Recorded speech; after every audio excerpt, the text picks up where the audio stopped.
Bonjour les amis, bonjour, bonsoir, où que vous soyez. Je crois que nous allons commencer et nous allons entamer cette session de jeudi qualité. Ça me fait plaisir de vous entretenir aujourd'hui. Comme vous le savez, c'est notre rendez-vous hebdomadaire donc sur les BPF, les bonnes pratiques de fabrication. Donc aujourd'hui, nous allons voir un nouveau chapitre donc des bonnes pratiques de fabrication qui s'intitule Conception des installations pharmaceutiques adaptées aux contextes locaux. Donc, comment garantir la qualité et la conformité grâce à des installations adaptées. C'est un vaste domaine ici que nous allons couvrir de façon sommaire en 1 heure. Donc, je vais aller tout doucement pour que l'on puisse assimiler les notions et puis les contextes qui seront développés. Vous n'êtes pas sans savoir que il n'y a pas de production pharmaceutique s'il n'y a pas d'usine ou s'il n'y a pas d'installation pharmaceutique. Donc, ça va de soi. Avant de poursuivre, nous allons passer en revue notre avertissement. Notre avertissement du jour. Au niveau de l'avertissement, j'aimerais juste souligner, puisque vous êtes habitués avec nos avertissements, avec nos jeudis qualité, donc, pour dire que l'activité du jour, c'est-à-dire jeudi qualité de Mivado Global Performance, c'est une activité de formation continue et que c'est Mivado Global Performance qui est responsable de cette initiative et qui est pilotée par moi-même, Kossi Mollet, votre humble serviteur. Donc, tout ce que nous allons partager ici comme information, comme déclaration, etc., sont sous la responsabilité de Mivado Global Performance et c'est garanti par le droit d'auteur. Donc, le matériel de formation, les diapositives, le contenu et tout ça ne doit pas être distribué à des fins financières. Donc, nul n'a le droit de partager ça euh, ou de vendre ce matériel. Donc, sans l'avertissement, sans le consentement plutôt de Mivado Global Performance. Donc, c'est quelque chose que nous tenons à partager avec vous.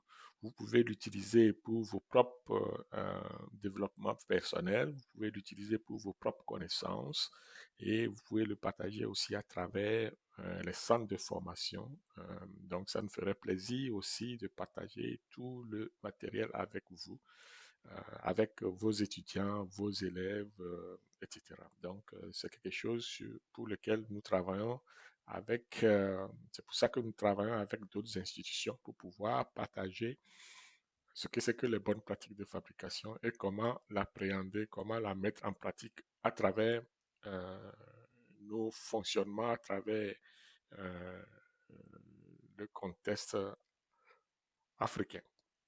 Cela étant dit, Vivado Global Performance est une entreprise, donc un cabinet de consulting.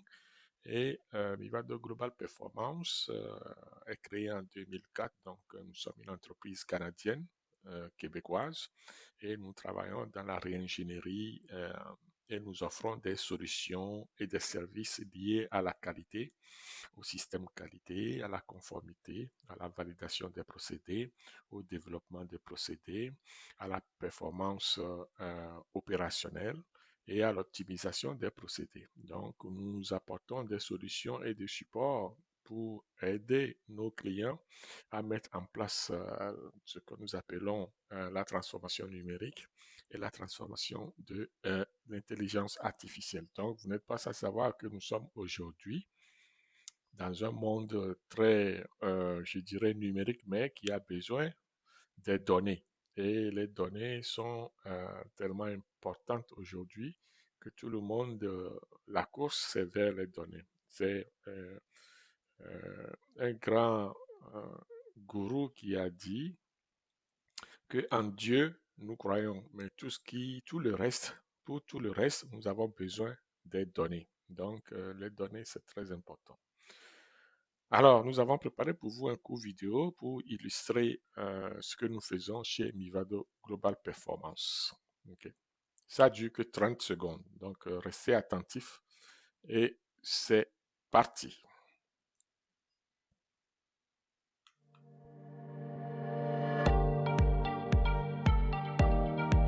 Jouissant d'une réputation de qualité et d'une approche dédiée, nous offrons des portfolios de services exceptionnels, des solutions sur mesure et un soutien à la clientèle remarquable pour le marché des sciences de la vie. Contactez-nous dès aujourd'hui pour optimiser vos performances et atteindre l'excellence.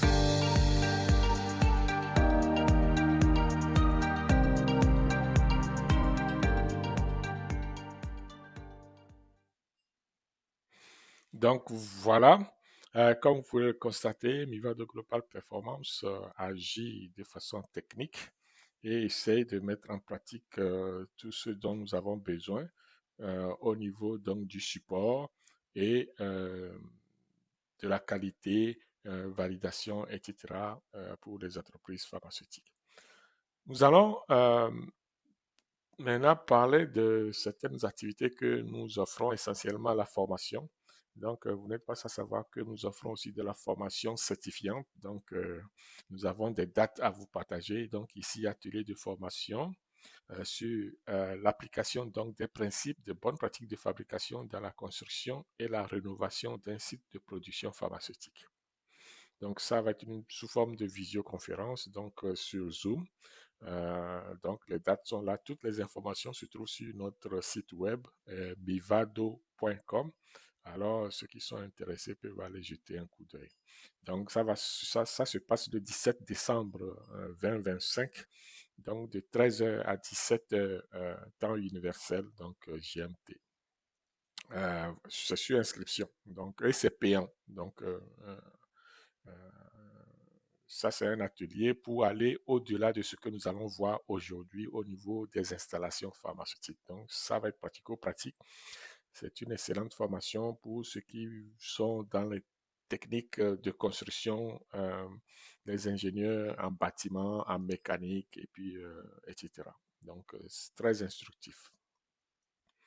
L'autre formation que nous voulons partager, c'est-à-dire l'information que nous voulons partager, c'est par rapport à la deuxième ici formation. Ici, dans ce cas, c'est par rapport à la production des comprimés, des crèmes, des onguents, des liquides et les produits stériles. Comment formule-t-on ces produits-là et comment les fabrique-t-on?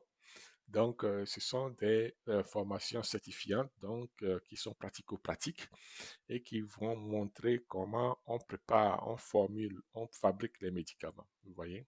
Donc, il y a toute une stratégie qui entoure cela, qu'on ne voit pas nécessairement à travers nos jeudis qualité, mais on en parle souvent. Donc, comment ça se fait?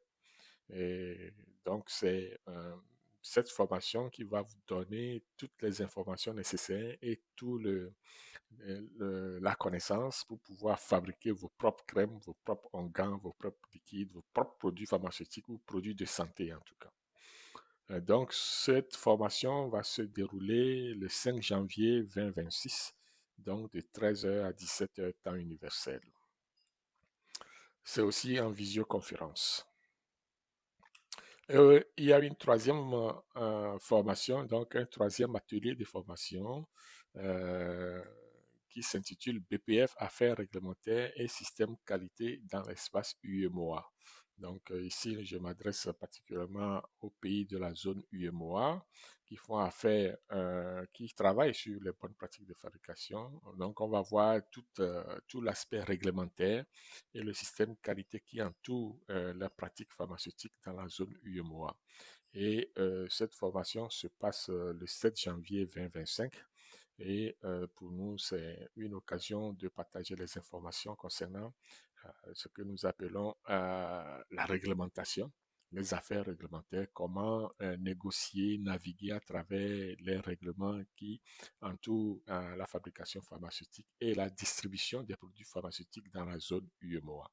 Donc, voilà les informations que je voulais partager avec vous aujourd'hui. Avant de commencer notre jeudi qualité sur les bonnes pratiques donc, de fabrication qui a trait donc, à la conception d'installations pharmaceutiques adaptées aux contextes locaux. Ici, nous allons essayer de voir comment est-ce qu'on peut garantir la qualité et la conformité grâce à des installations adaptées. Parce que vous n'êtes pas sans savoir que les bonnes pratiques de fabrication dans l'industrie pharmaceutique met l'accent surtout sur la conception, l'installation spécifique des locaux. OK? Parce que on ne produit pas dans n'importe quel environnement en pharmaceutique. Donc, nous allons voir ici comment garantir la qualité, la sécurité sanitaire et la conformité réglementaire à travers les installations bien pensées. Tout est là-dedans, tout est dans cette ligne directrice intitulée Bonnes pratiques de fabrication. Et si vous nous suivez depuis le début de nos activités de jeudi qualité, vous allez voir que nous insistons beaucoup sur les bonnes pratiques de fabrication comme étant une loi, une réglementation qui est active donc dans tous les pays du monde. On ne peut pas faire des produits pharmaceutiques sans parler des bonnes pratiques de fabrication. Et pour ça, il est important de se l'approprier, de l'assimiler et de, de comprendre exactement les tenants et les aboutissants, qu'est-ce qu'il faut faire, qu'est-ce qu'il ne faut pas faire lorsqu'on travaille en production pharmaceutique.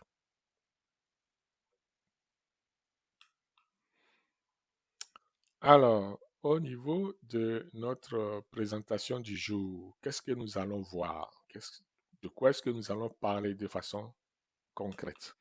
D'abord, nous allons élaborer les principes fondamentaux de bonnes pratiques de fabrication dans l'industrie pharmaceutique. Je sais qu'on est familier déjà avec cela, mais ça va être une courte introduction au niveau des bonnes pratiques de fabrication pour ceux qui se joignent à nous aujourd'hui.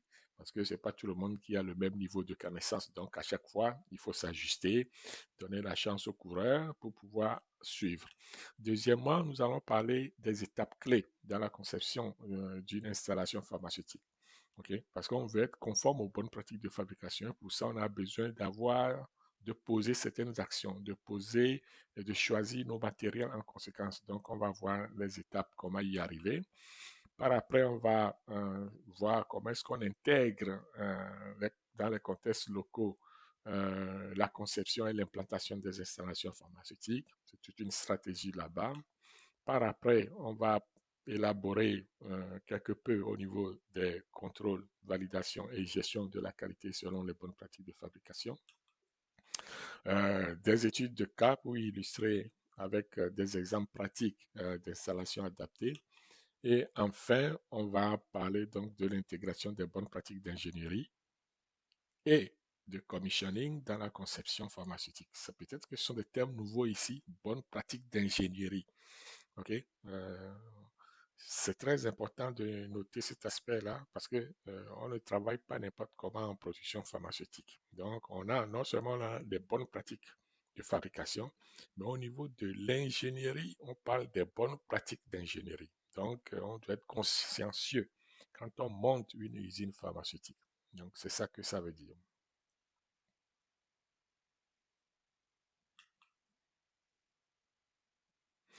Alors, le premier chapitre que nous allons voir dans ce jeudi qualité, ce sont les principes fondamentaux des bonnes pratiques de fabrication dans l'industrie pharmaceutique. Ok. Cette session va nous permettre de définir les BPF, leur importance dans la qualité des médicaments. On va présenter les normes internationales, locales applicables et aussi expliquer le rôle des BPF dans la sécurité sanitaire. Ok, donc c'est quoi les bonnes pratiques de fabrication selon vous? On l'a vu de long à large, toute notre formation que nous donnons au niveau de jeudi qualité ne parle que des bonnes pratiques de fabrication. Donc, si vous revoyez toutes nos jeudi qualité précédents, vous allez voir que c'est toujours les bonnes pratiques de fabrication, mais sous des aspects différents parce que c'est vaste. Donc, les bonnes pratiques de fabrication sont des règles bien précises qui garantissent une production pharmaceutique constante et contrôlée. Donc, on veut être constant, on veut contrôler la production, contrôler le produit, contrôler les spécifications. C'est ça, ça veut dire. Donc, c'est important de le noter. Ou alors, vous pouvez retourner voir nos jeudis qualité précédents qui détaillent en long et à large ce qui concerne les bonnes pratiques de fabrication. D'ailleurs, je vais le mettre dans le lien après pour vous afin de vous guider là-dessus. Ensuite, les BPF nous permettent d'assurer une certaine sécurité, non seulement au niveau des installations, mais aussi au niveau des équipements et au niveau des médicaments. Donc, au niveau des médicaments, les BPF assurent l'innocuité ok, des produits pharmaceutiques pour protéger la santé du patient. Ça veut dire quoi l'innocuité? L'innocuité, cela veut dire qu'il n'a pas d'incidence sécuritaire pour le patient. Donc, c'est sécuritaire. En d'autres termes, le produit est sécuritaire pour le patient. Donc, on ne veut pas aggraver le problème du patient, on veut juste soigner le patient. Vous voyez? Donc, c'est les éléments essentiels que nous allons développer ici. Ensuite, les BPF vont s'assurer qu'il y ait une qualité et une efficacité au niveau de l'installation et au niveau du produit. Parce que lorsqu'on parle des BPF, on va parler donc des installations, on va parler des procédés de fabrication, on va parler des produits de santé. Okay? Donc, les BPF ici vont garantir que les médicaments sont efficaces. L'efficacité est de haute qualité pour le traitement des patients. Donc, vous savez tous que lorsque on a mal de tête, ou c'est le paracétamol, ou c'est l'aspirine, lorsqu'on le prend, bon, le mal de tête s'estompe. On est guéri, enfin, guéri entre guillemets. On est soulagé. Okay? Donc, cela veut dire que le produit est efficace. Donc, le produit agit, le produit donne des effets. Ça, ce sont les effets bénéfiques qui sont donnés par le produit. Et ça, c'est très important pour nous au niveau de la production pharmaceutique de toujours s'assurer qu'il y ait la qualité qui est bâtie à travers la conception du procédé et à travers la production donc, du produit de santé.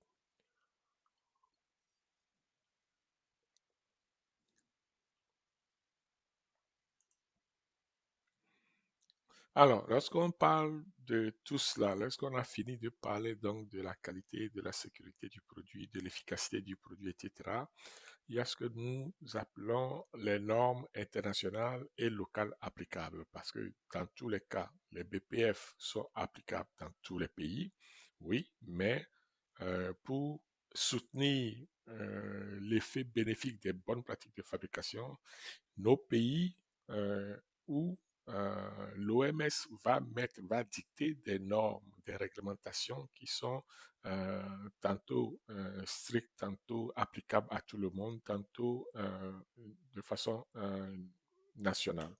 C'est pour ça que au niveau des normes internationales, nous l'avons déjà discuté, les BPF suivent certaines réglementations reconnues par le monde international à travers l'OMS, qui est l'Organisation mondiale de la santé, à travers l'ICH, c'est-à-dire International Conference for Harmonization, ICH, ou alors la FDA, tout le monde connaît la FDA, la Food and Drug Administration au niveau des États-Unis, pour assurer la qualité donc, des produits pharmaceutiques.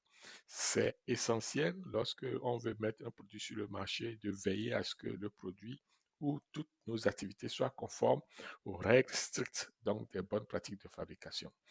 Et n'oublions pas que on travaille dans un pays et dans ce pays-là, il est essentiel de respecter les lois et les règlements en vigueur. Ce sont les réglementations nationales.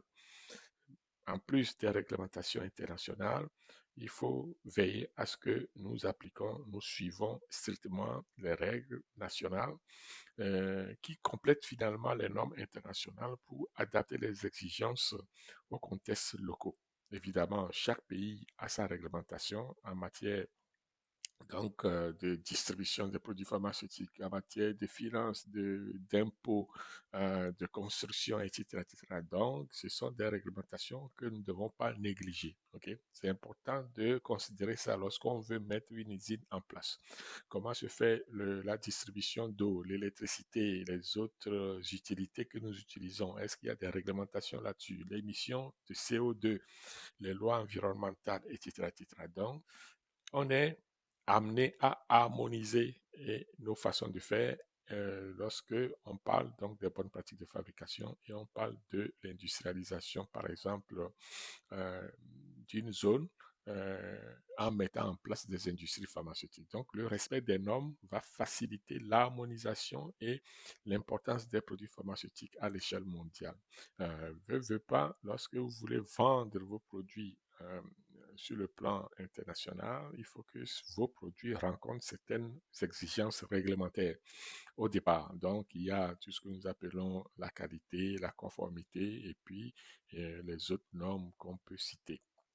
Vous voyez, donc c'est très important de s'assurer, de veiller à ce que toutes les normes, que ce soit internationales ou nationales, soient appliquées. Et c'est ça qui va faciliter l'exportation des produits à travers d'autres continents, etc., etc. Alors, vous allez me dire comment ça se fait, ok, au niveau sécurité et sanitaire. C'est là où nous allons parler donc du rôle des BPF dans la sécurité sanitaire. Euh, sur le plan sécurité sanitaire, on va expliquer. Euh, les fabricants vont minimiser plutôt les risques de contamination, d'erreurs et de défauts. Vous voyez, contamination, erreur, défaut.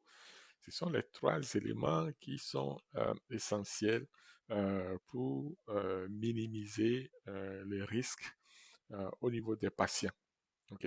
Donc, c'est pas anodin que lorsque nous avons parlé donc de la gestion de risque dans un de nos lives de jeudi qualité, nous avons insisté sur la méthodologie, c'est ICHQ9, vous pouvez retourner euh, dans la liste, dans la playlist donc de jeudi qualité, vous allez retrouver ce jeudi qualité sur la gestion des risques pharmaceutiques. C'est très important. Ça revient ici.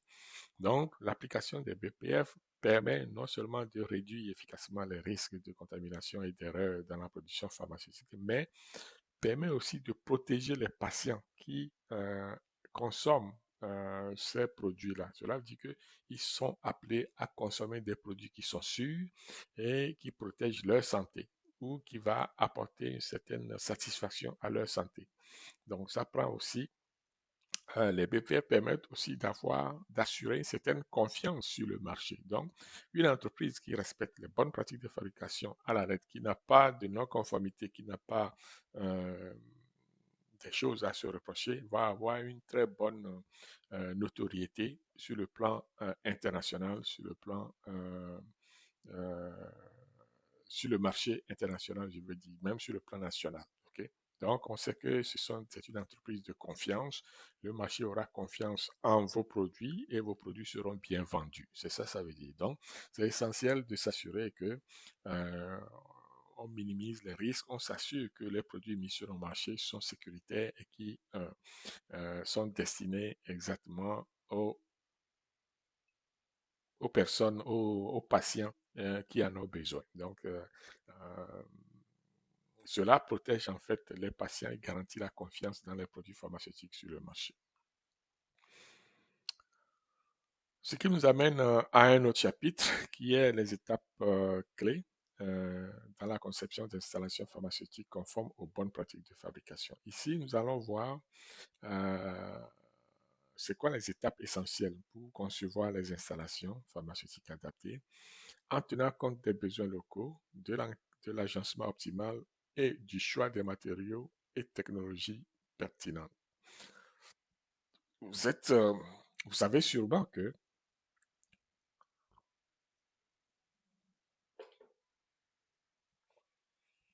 lorsqu'on fait, lorsqu'on veut installer une usine pharmaceutique, il y a toute une règle d'ailleurs dans les bonnes pratiques de fabrication. C'est détaillé, hein, c'est pas nouveau. On le sait déjà. Lorsqu'on lit les bonnes pratiques de fabrication, on va dire avoir des équipements bien conçus, bien installés, les locaux bien conçus, bien installés et propres. Les choix des matériaux, c'est important. On ne produit pas des produits pharmaceutiques dans n'importe quel environnement, ça vous le savez déjà. Donc, ce qui est essentiel, c'est de voir quels sont nos besoins. Nous, on veut mettre une usine en place. OK? Quels sont nos besoins en termes de conception, en termes d'installation de cette usine-là. Donc, la définition du besoin est très importante. Le besoin va être lié aussi à l'environnement dans lequel nous faisons notre installation pharmaceutique. Donc, il faut évaluer l'environnement. Quand je dis environnement, je veux parler donc des conditions climatiques locales. On va analyser les conditions, on va s'assurer d'avoir les conditions adaptées, optimales, donc aux variations de température, d'humidité, etc. Donc, il serait très difficile d'installer des usines de fabrication de produits pharmaceutiques dans des zones où il y a tout le temps des tempêtes ou des ouragans. Cela veut dire que vous n'aurez pas soit de l'eau potable ou alors l'électricité à tout bout de champ. Donc, il va y avoir des coupures. Si c'est trop humide, ça peut altérer vos produits. Si c'est trop chaud, ça peut altérer votre produit. Donc, le choix de l'environnement est très important lorsqu'on veut installer une usine pharmaceutique. De deux, il faut penser donc à l'infrastructure. Donc, on examine les infrastructures. Est-ce qu'il y a des routes? Est-ce qu'il y a un port? Est-ce qu'il y a, je sais pas moi, un aéroport? Est-ce que on a toutes les conditions qui sont réunies par rapport à l'infrastructure? Vous savez, en Afrique, c'est un défi au niveau des infrastructures. Donc, ça, c'est plus criard. Donc, on doit être plus attentif. Donc, est-ce que l'environnement est enclavé, désenclavé? Est-ce qu'on a de l'énergie pour soutenir notre production? Est-ce qu'on a la distribution d'eau pour soutenir notre production, etc., etc. Donc, ce sont des considérations à avoir parce que votre usine va tourner avec de l'énergie. Et cette énergie-là, il faut l'avoir dès le départ, sinon vous n'irez pas loin.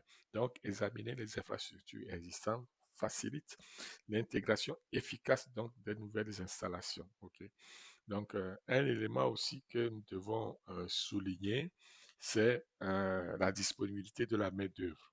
Oui, parce que veut pas, vous n'allez pas mettre, on l'a vu la semaine passée ou le jeudi qualité dernier, que ce ne sont pas les médecins, les, les gens de maîtrise, de PhD, tout ça là qui vont travailler sur les lignes de production. Oubliez ça. Donc, ça va être des techniciens, des gens bien formés qui comprennent le principe donc des bonnes pratiques de fabrication. Et cette main-d'œuvre-là est évaluée au départ donc, de votre projet. Vous devez y penser avant de se lancer donc, dans la construction d'une nouvelle usine. Bien sûr, il y a beaucoup de choses que nous pouvons faire au niveau de l'usine. On peut former les gens sur le tas, mais il faut avoir de la main-d'œuvre disponible pour pouvoir rouler votre industrie pharmaceutique. Le dernier élément qui viendra soutenir donc l'analyse de nos besoins, ce sont les exigences réglementaires.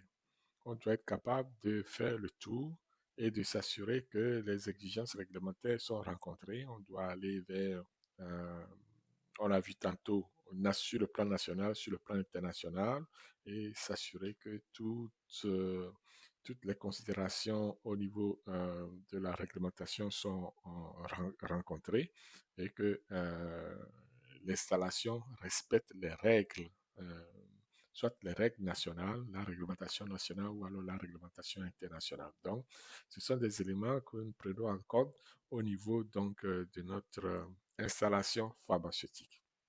Vous voyez? Ensuite, lorsqu'on fait tout ça, évidemment, ça prend de l'agencement dans l'espace.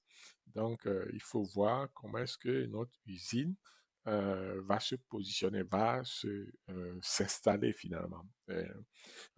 On a défini les matériaux, on sait qu'on est conforme à l'environnement, les infrastructures sont là. Maintenant, la chose à faire, c'est comment on se déplace dans l'usine. OK? C'est quoi le plan, le layout, on dit souvent en anglais. Donc, c'est l'agencement des espaces, le flux du personnel, le flux du matériel et le flux du produit. OK? Dans certaines productions pharmaceutiques, ce sont des chemins différents. Le chemin que emprunte le personnel n'est pas nécessairement le chemin que va emprunter le matériel ou les matières premières. Et le chemin que le produit emprunte peut être différent du chemin que le personnel emprunte ou le matériel emprunte. Donc, tout ça, il faut y penser à l'avance. OK?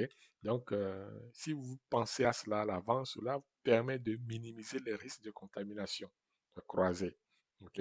Donc, lorsqu'on sépare clairement les zones de production, les zones propres, des zones contrôlées, des autres zones, par exemple, on va éviter toute contamination croisée entre le personnel et puis les produits. C'est pour ça qu'on va dédier, on va spécifier les chemins que vont emprunter et le personnel, le matériel ou alors les produits. Ce sont des choses qu'on pense à l'avance compte tenu donc de la production pharmaceutique qu'on veut faire. C'est très essentiel ici à ce niveau de noter ça parce que ça va dépendre de la production, ça va dépendre donc du matériel qu'on veut utiliser, etc., etc. C'est vrai que l'environnement de production pharmaceutique est contraignant, les conditions même sont contraignantes, mais c'est la règle de base pour assurer une certaine qualité au niveau des produits pharmaceutiques. Donc, ici, on va essayer de contrôler le mouvement du personnel. Donc, c'est pour ça que dans une organisation pharmaceutique, on organise et on supervise les déplacements du personnel pour optimiser la sécurité et la productivité. Dans une usine, on ne court pas. On marche et on marche de façon à ne pas soulever de la poussière, ok? À ne pas brasser trop d'air. Donc, parce que l'air, c'est un agent de transport des particules et des microbes. Ça peut contaminer vos produits. Donc, plus vous brassez de l'air, plus vous augmentez le risque de contamination par l'air. C'est vrai, on a des systèmes de ventilation en place, on a des systèmes de filtration d'air en place pour minimiser ce risque-là. Mais n'empêche, lorsque vous travaillez deux produits dans deux environnements différents, il se peut qu'il y ait de la poussière, ok, de ces produits-là. Donc, il faut faire attention pour ne pas, euh, pour ne pas, pour ne pas, je dirais, pour ne pas contaminer vos produits. Ok? Donc, c'est essentiel de veiller à cela. Ensuite, il y a l'organisation du flux des matériaux. Évidemment, on va optimiser le déplacement des matières premières et produits finis pour une meilleure efficacité opérationnelle. Donc, c'est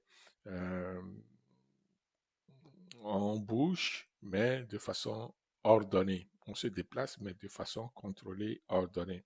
Donc, c'est très important de s'assurer que ces éléments sont observés pour pouvoir garantir une certaine sécurité ou une certaine qualité du produit sans contamination croisée.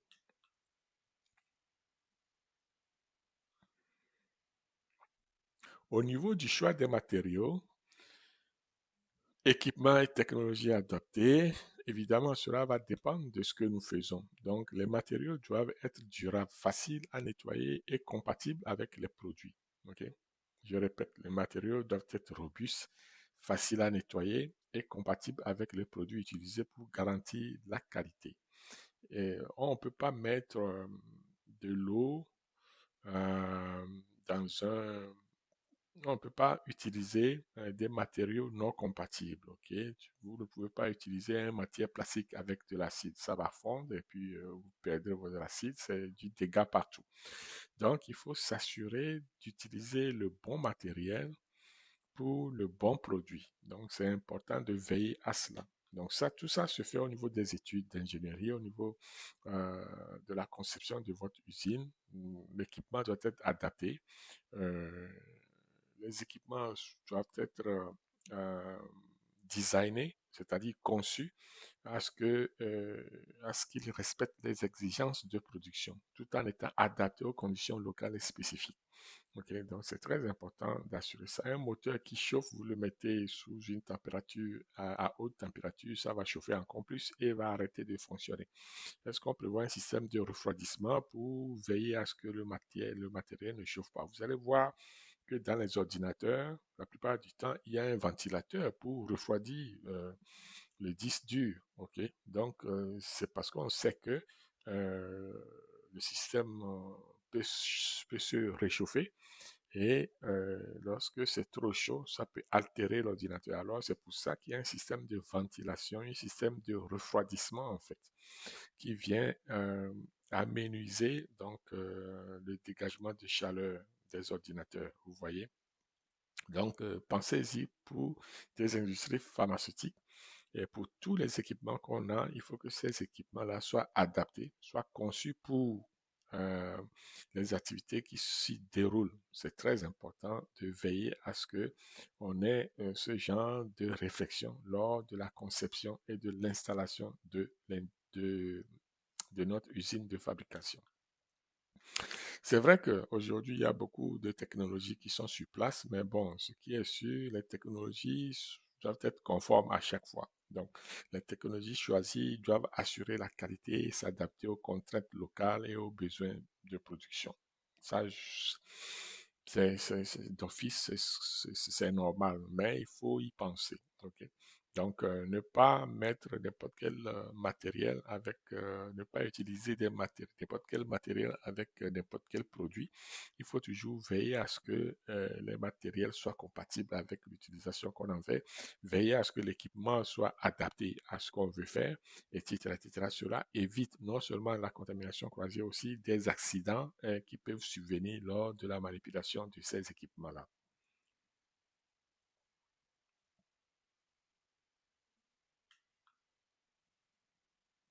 L'autre volet que nous allons voir, c'est l'intégration des contextes locaux dans la conception et l'implantation des installations pharmaceutiques.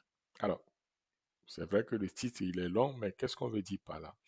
On veut expliquer comment adapter les installations aux exigences climatiques, économiques et réglementaires locales, gérer les ressources humaines et collaborer avec les autorités et partenaires locaux. Donc, on va commencer par l'adaptation aux exigences climatiques, économiques et réglementaires. Ici, c'est- il faut se mettre en évidence que les installations doivent être conçues pour résister aux conditions climatiques locales. Ok. Euh, ça veut dire ce que ça veut dire. Il faut avoir une installation qui s'adapte à notre milieu, à notre environnement. OK? Pour toutes sortes de raisons. Parce que ce n'est pas toujours dit qu'on doit faire nos constructions en briques, en dur. OK? Si cela offre de bonnes conditions au niveau de l'environnement de l'usine, parfait. Sinon, il y a d'autres matériaux qu'on peut utiliser qui sont aussi adaptés pour telle ou telle production pharmaceutique. Donc, connaître les conditions climatiques dans notre environnement où nous voulons implanter notre usine va nous permettre de choisir des matériaux adaptés ou de mettre des, ou de concevoir notre usine de façon à être en harmonie avec cet environnement climatique-là. OK? Ensuite, euh, cette adaptation aux exigences climatiques va nous permettre d'optimiser les coûts en fonction du contexte économique. OK? Donc, veut pas, l'optimisation des coûts est essentielle pour s'adapter au contexte économique local et garantir la rentabilité des installations. Après, il y a le respect des réglementations. Donc, les installations que nous faisons doivent respecter les règles, les lois et règlements locaux du pays de façon nationale pour assurer leur légalité sécuritaire. Donc, on ne va pas aller à l'encontre des réglementations nationales au niveau de la construction, par exemple. Donc, il y a des choses que nous devons observer pour pouvoir assurer cette bonne installation de notre usine tout en respectant les règles du jeu. Donc, les règles du jeu ici, ce sont les lois et règlements qui sont nationaux et que nous devons observer. Donc, il faut adapter notre façon de faire au niveau, que ce soit en Afrique, en Europe, en Asie, en Amérique du Nord ou en Amérique du Sud. Chaque contrée a ses lois et règlements et nous devons les observer pour pouvoir installer notre produit pharmaceutique. Aussi, un autre volet intéressant au niveau de l'adaptation, c'est la gestion des ressources humaines et formation locale. On l'a vu la dernière fois que c'est très important de former le personnel selon les bonnes pratiques de fabrication et que cette formation est cruciale pour assurer la qualité et la production. Nous avons vu aussi que la gestion des équipes doit intégrer, n'est-ce pas, les compétences, la culture et les besoins spécifiques donc des employés sur place. C'est essentiel. On ne peut pas faire la production pharmaceutique sans un personnel qualifié, adapté et conscient de l'environnement pharmaceutique. C'est hors de question.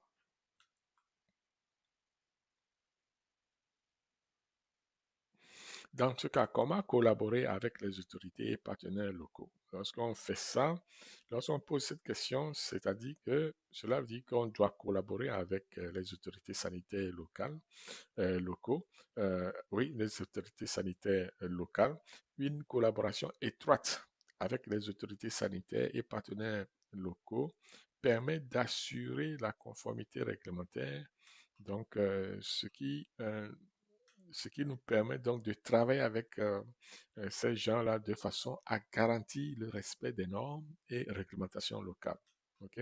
Ensuite, ça nous prend des démarches administratives simplifiées. Nous, on demande que ça. Donc, il faut que la collaboration facilite les procédures administratives et accélère les processus. Ok, c'est important. En troisième position, ça prend des réponses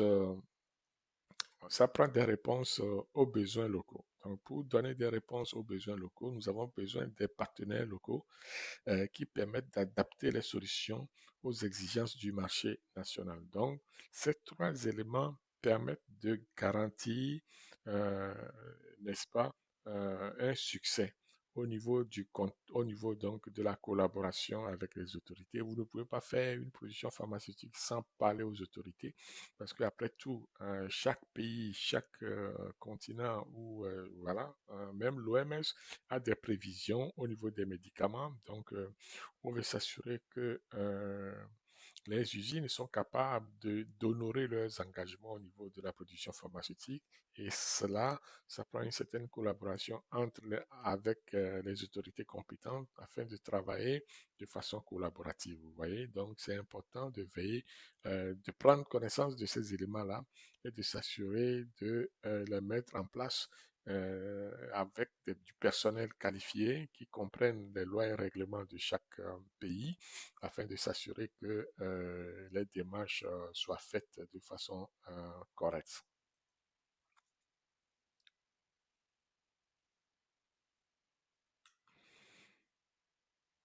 Prochain chapitre, c'est contrôle, validation et gestion de la qualité selon les bonnes pratiques de fabrication. Vous avez vu qu'on a mis la table, on a parlé des lois et règlements, on a dit l'environnement, le personnel, la collaboration avec les autorités compétentes, etc. Le choix du matériau, le choix de l'environnement, la compatibilité matériaux-environnement et puis produit.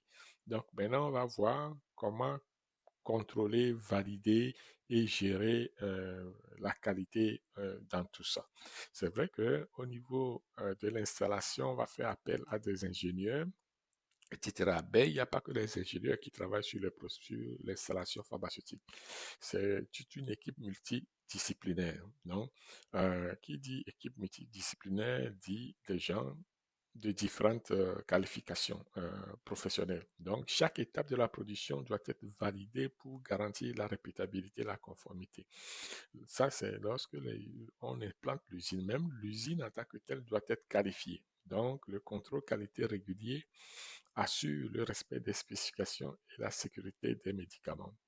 Euh, Cela veut dire que lorsqu'on implante notre usine de fabrication et on installe nos équipements, et on commence la production, il y a ce que nous appelons la validation, qui est d'ailleurs un élément très important donc des bonnes pratiques de fabrication qui rentre en jeu. Donc, il faut valider, d'abord qualifier nos équipements qui sont installés, ensuite valider le procédé de fabrication à chacune des étapes pour assurer que ben, le procédé est répétitif et que le procédé permet de garantir la répétabilité et la conformité aux normes donc des bonnes pratiques de fabrication.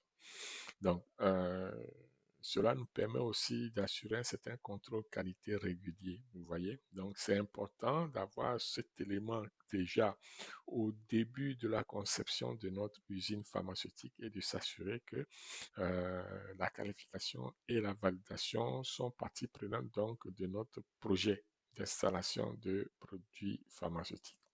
OK? Donc, c'est important de mettre ça en pratique. Et aussi, l'environnement dans lequel on travaille doit être surveillé de façon régulière, que ce soit les conditions de température, d'humidité, etc. Donc, on veille à réduire les risques qui sont liés aux conditions environnementales. Donc, c'est pour ça qu'on va faire une surveillance régulière. Les locaux sont monitorés, sont surveillés, température, humidité, et puis la cascade de pression d'air qui existe entre les locaux. Donc, on s'assure à ce que tout ça soit rencontré, respecté pour éviter la contamination croisée.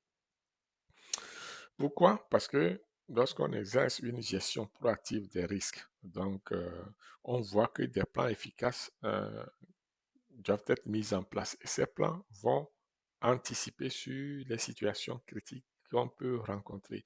Donc, ce qui nous permet de minimiser les impacts négatifs de ces risques-là, de ces risques de contamination croisée, de perte de produits, de non-conformité au niveau de la fabrication de notre usine pharmaceutique. Donc, c'est pour ça que nous surveillons de façon régulière, c'est-à-dire permanente, j'allais dire, donc l'environnement de travail. L'environnement de travail ici, c'est la température, l'humidité, le déplacement, le flux d'air entre les pièces. Donc, ces éléments sont conçus pour que on ait une idée précise de ce que nous avons comme conditions environnementales lorsque nous faisons notre production pharmaceutique. Et c'est important. On ne peut pas parler de production pharmaceutique ou des BPF sans parler de la documentation. Ça, vous le savez déjà, et de la traçabilité des produits, des documents, etc., des activités pour l'assurance qualité. Donc, peut-être qu'on reviendra sur, en loin à large sur l'assurance qualité, mais sachez que la tenue rigoureuse donc, des documents garantit la traçabilité des opérations, ce qui facilite les audits et assure la transparence des processus, renforçant ainsi la confiance des autorités et du consommateur. Donc, veut pas, la documentation au niveau des productions pharmaceutiques, c'est indéniable. On ne peut pas faire la production pharmaceutique sans documenter les éléments, sans documentation. Tout ce qu'on fait doit être documenté. Tout ce qui est documenté doit être approuvé et revu et approuvé. Donc, on ne peut rien faire sans s'il n'y a pas de procédure écrite. Donc, nous avons besoin de procédures écrites pour assurer l'opérabilité donc de notre usine pharmaceutique. C'est très important. Ce sont les éléments clés donc des bonnes pratiques de fabrication que nous devons retenir. Ok, donc, on ne peut pas le faire sans la documentation, sans la traçabilité au niveau de l'assurance qualité. L'autre volet qui nous permet de peut-être conclure ici, c'est les études de cas qui sont illustrées, peut-être quelques exemples d'installations adaptées. Donc, grosso modo, il faut voir ici, donc c'est un système de ventilation, comment ça se présente. Donc, lorsqu'on veut installer une usine pharmaceutique, c'est sûr qu'on va faire appel à un système de ventilation. Donc, je donne juste un schéma ici pour avoir une représentation là-dessus. Ensuite, il y a les architectes ou les dessinateurs vont nous présenter un plan de fonctionnement. Donc, ici, vous voyez le chemin que parcourt le matériel. OK. Et ici, c'est le chemin du matériel. Ici, on a le chemin du flux. OK. Donc, voilà comment circule le matériel et puis le flux à travers cette installation. OK. Ça prend euh, une conception adaptée à votre réalité. Donc, chaque usine est particulière. OK. Est-ce qu'on part de la pesée pour aller au mélange, du mélange à la compression, de la compression à l'enrobage, de l'enrobage à l'emballage primaire, ensuite emballage secondaire, emballage tertiaire, et le produit va sur le marché. Donc, ce flux-là doit être étudié de façon euh, adéquate pour pouvoir installer l'installation en fonction de ce flux. Donc, un schéma détaillé montre des configurations d'installation optimales conformes aux bonnes pratiques de fabrication et ce qui va assurer l'efficacité et la sécurité, donc non seulement du produit, mais aussi donc du personnel, c'est important. L'organisation de l'espace en est une autre chose, donc on va être capable d'organiser notre espace pour être optimal possible. Donc, les plans d'illustration montrent l'organisation claire des espaces pour faciliter le flux donc des matières premières, du personnel, du produit, etc. Donc, c'est important de s'assurer que on ait une vision sur comment nous nous déplaçons dans notre propre usine. Sinon, on va contaminer les produits pour rien. Ce qui permet aussi de s'assurer que le flux de production euh, dépend donc de notre procédé de fabrication et qui dit procédé de fabrication dit la connaissance du produit que nous fabriquons. Donc, euh, on ne peut pas avoir les mêmes dispositions pour les produits en poudre que les produits en comprimé ou alors les produits liquides. C'est deux ou trois chemins de fabrication différents. Alors, ça prend toute une stratégie pour pouvoir naviguer à travers les locaux et en formulant les flux de façon à s'adapter donc à cette, euh, à cette, euh, à cette réalité-là. Donc, nous devons faire attention à cela.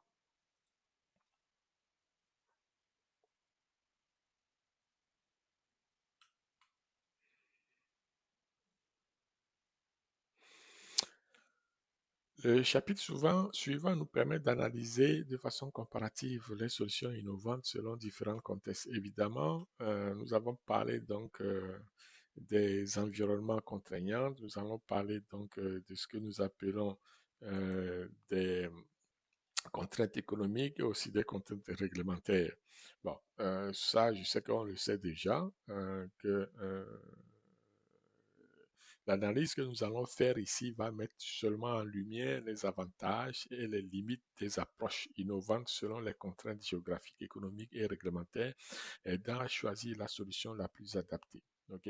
Donc ça, dans la foulée, c'est peut-être pas vous-même qui allez faire ce genre d'analyse, peut-être les ingénieurs ou les équipes de conception, mais quand même, il faut avoir une idée de comment ça se passe. Donc, on regarde sur le marché, qu'est-ce qu'il y a comme technologie, qu'est-ce que nous avons comme solutions innovantes, qu'est-ce que nous avons comme contraintes économiques, qu'est-ce que nous avons comme contraintes réglementaires, et à partir de là, on va formuler une solution qui s'adapte donc à notre produit, à notre procédé de fabrication.